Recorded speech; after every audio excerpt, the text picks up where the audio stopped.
هلو حبايبي، اخباركم ايه؟ عاملين ايه؟ ان شاء الله تكونوا بخير.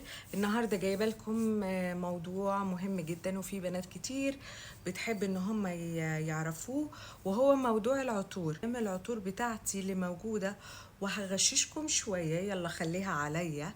هعرفكم العطور الاكتر مبيعا، او الحاجات اللي هي مستخدمه كتير بالنسبه للبنات. إني عندي خبرة في العطور وفي الميك اب وفي السكين كير، فحبيت ان انا اقول لكم النهاردة على عطوري المفضلة. بغششكم وبقول لكم احلى حاجات موجودة، عطور واكتر مبيعا. يلا بينا نكمل الفيديو.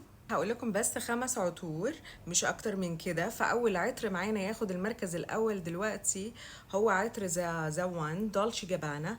من الحاجات اللي كتير بيست سيلر، وحاجه انتنس.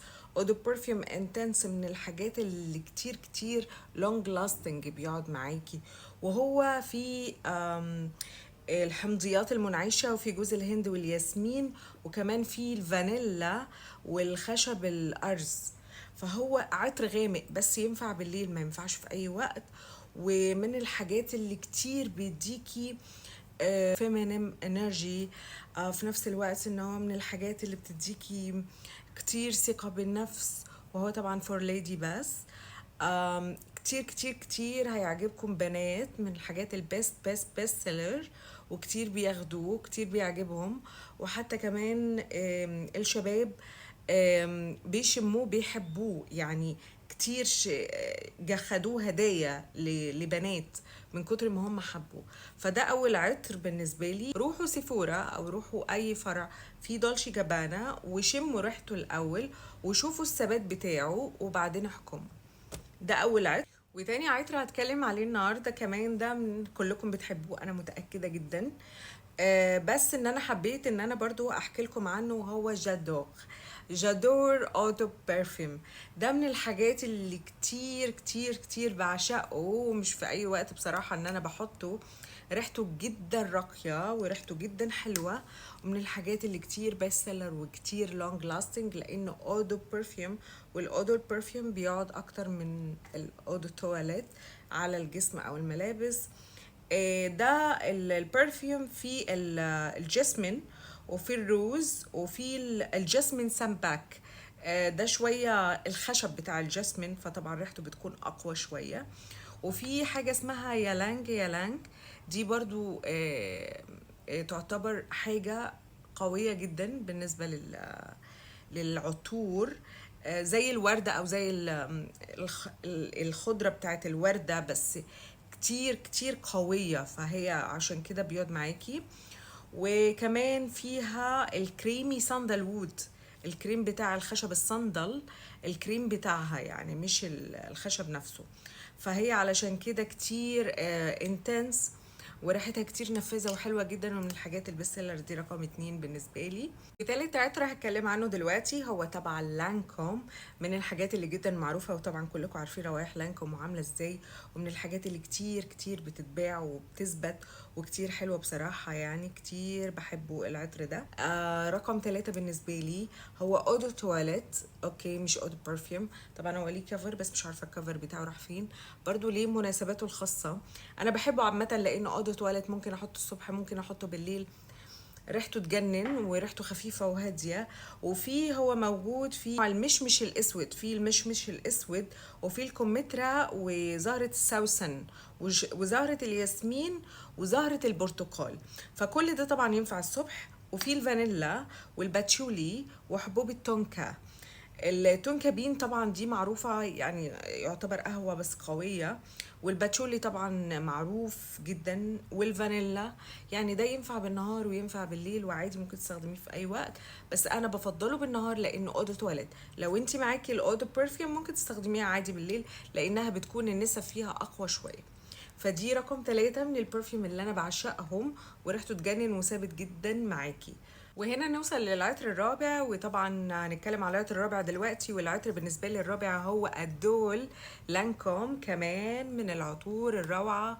روعة روعة، وبحبه جدا، وهو بقاله كتير معايا، بس انا بحطه كل فترة طويلة. بما ان انا بحب الجاسمين جدا، فتحسوا ان كل عطوري فيها الجاسمين. فالعطر ده كمان فيه جاسمين بس كتير انوثي، من العطور اللي كتير كتير انوثي، ومن الحاجات اللي هي كتير فيم ورايق هادي. انا دايما لما بحطه ناس كتير بتسالني انتي حاطه ايه، فهي دي الفكره بتاعه العطر، ان هي راقيه قوي وفي نفس الوقت مش اوفر، مش تقيله ومش خفيفه. فهي الفكره بتاعتها كده. في هو زهور الورد العطريه. تمام. في اربع زهور تقريبا بشكل عام. وفي زهرة الياسمين طبعا، عشان كده انا معايا دلوقتي لان انا بعشق الياسمين.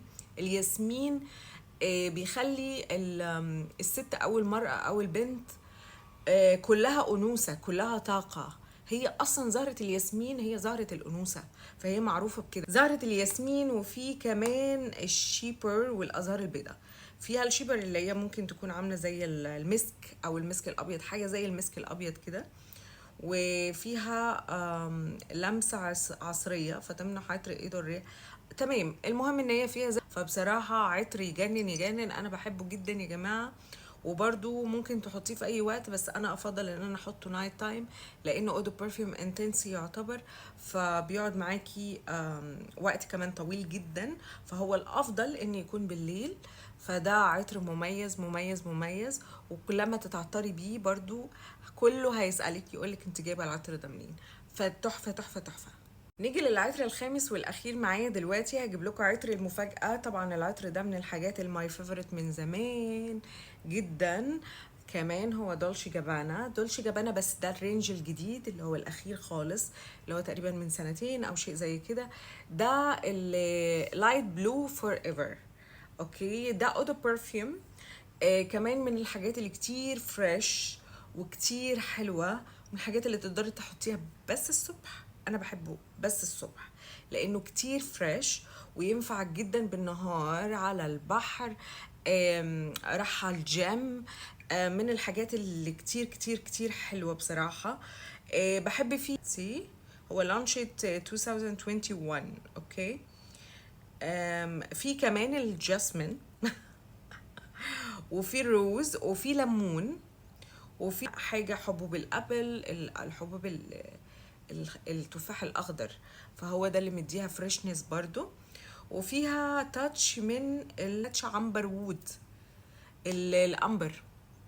فيها العنبر وود، في تاتش منه بسيط مع المسك الابيض، فهو ده اللي بيديها اللونج لاستنج، وهو ده اللي بيخليها معاكي بتقعد معاكي وقت طويل. قبل كده كان في لايت بلو اللي هي الاودو تواليت، بس كانت برضو مش لونج لاستنج قوي، بس تعتبر دي الاودو برفيوم فتعتبر لونج لاستنج اكتر، بما ان هم حاطين تاتش اوف امبر وود مع المسك، فهو ده اللي مخليها ان هي كتير لونج لاستنج. ودي كانت الخمس عطور اللي انا بحبهم ومفضلاتي وجدا جدا جدا. روحوا جربوهم كلهم، خدوا سكرين شوت من الفيديو وروحوا جربوهم كلهم، جدا جدا هيعجبوكم يا جماعه. تجربوها في سيفورا، تجربوها في اي فرع من الفروع اللي موجوده فيها البراندات. بحبكم قوي وشكرا جدا. ما تنسوش اللايك وسبسكرايب للقناه، واي سؤال حابين تسالوه حطوا لي في كومنت وانا ارد فورا. اوكي، يلا باي.